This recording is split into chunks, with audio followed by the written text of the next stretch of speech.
Réalisation d'un raccordement frigorifique par Dudgeon.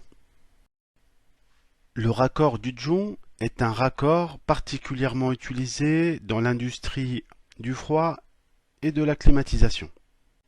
Il permet le raccordement des éléments des systèmes de climatisation, que l'on retrouve actuellement sous la forme de split system, mais également les différents éléments d'un groupe frigorifique, tels que le groupe de condensation, l'évaporateur, mais également les accessoires de la ligne liquide tels que le filtre déshydrateur ou le voyant. Ce seront les éléments que nous allons raccorder dans la manipulation qui va suivre. L'objectif ici est de réaliser la jonction entre le filtre déshydrateur et le voyant liquide par Dudgeon. Pour réaliser cette opération, il vous faudra une dudgeonnière qui est composée d'une matrice et d'un étrier avec sa toupie d'évasement. Il faudra également un tournevis cruciforme afin de serrer le collier de fixation, de 2 clés à molette. Il faudra également un coupe-tube, il en existe de plusieurs sortes. Il faudra également un ébavureur de type stylo et un ébavureur de type tonneau, mais celui-ci n'est pas complètement indispensable. Il vous faudra enfin du tube cuivre de qualité frigorifique de diamètre 1/4 et de 2 écrous de raccordement qui eux-mêmes ont un diamètre intérieur de 1/4.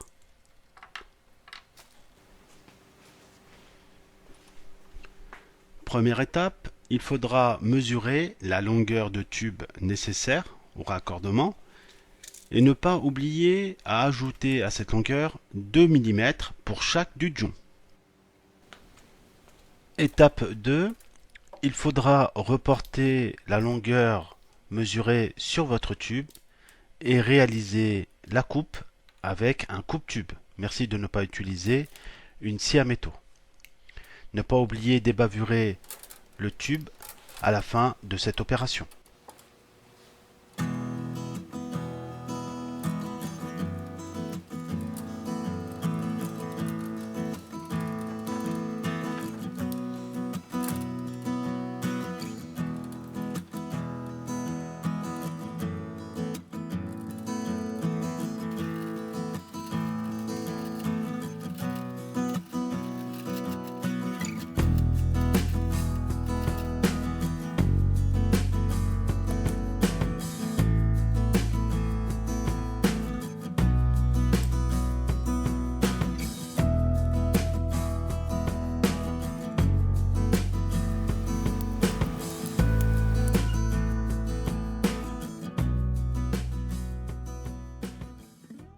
Vous avez réalisé correctement l'ébavurage du tube, je vous félicite. Nous pouvons passer à l'étape suivante. Vous pouvez récupérer la matrice, placer la face chanfreinée devant vous.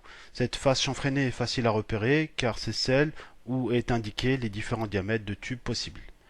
Dans notre cas, nous avons du tube de diamètre 1/4. Il faudra placer notre tube donc dans le trou avec le repère 1/4. Nous arrivons à la partie un peu délicate de l'opération.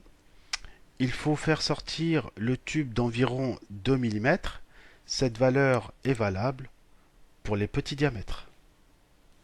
Pour les plus gros diamètres, il faudra faire un dudgeon test et adapter ainsi la hauteur de sortie de la matrice en fonction donc de l'appareil que vous souhaitez raccorder. À présent, le tube est bien positionné et coincé dans la matrice. Vous pouvez prendre l'étrier de la dudgeonnière, caler la matrice dans les glissières de l'étrier. Il faudra examiner la tête lorsque celle-ci atteint le bord du tube afin d'éventuellement corriger la position du pointeau. Il faudra visser jusqu'à ce que la contre-pression vous signifie de stopper le serrage. Un serrage trop excessif risque d'abîmer le cuivre. A l'inverse, un serrage trop faible provoque un dudgeon non conforme.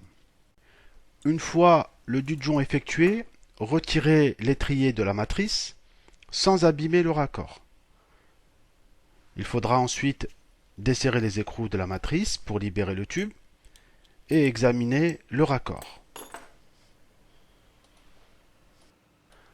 Alors je vous présente ici un certain nombre d'éléments qui pourraient faire en sorte que votre Dujon ne soit pas conforme.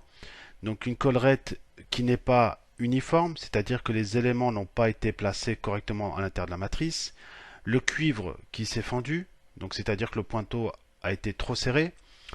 Le bord qui n'est pas lisse, donc il faudra recouper soigneusement le tube et les bavurés. Et enfin, donc on a un dernier cas, c'est la collerette qui est trop large, c'est-à-dire que vous avez trop soulevé le tube au-dessus de la matrice lors de la fixation. Un dernier élément de contrôle, il faudra donc passer le tube dans l'écrou, vérifier que l'écrou soit libre et que le Dujon recouvre complètement le fond de l'écrou. Il est temps de réaliser le deuxième Dujon. N'oubliez pas de glisser votre écrou avant de réaliser votre façonnage. Vous allez répéter l'opération de façon identique.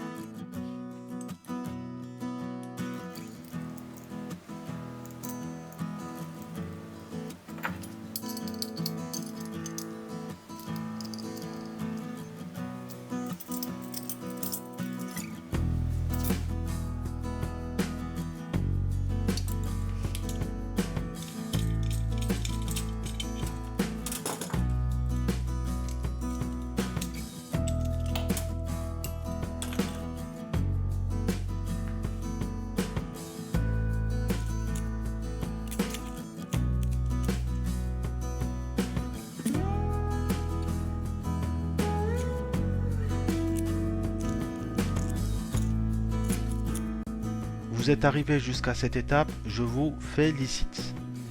Il ne restera plus qu'à fixer le tube sur le filtre déshydrateur et sur le voyant liquide. Merci d'utiliser 2 clés à molette pour votre serrage.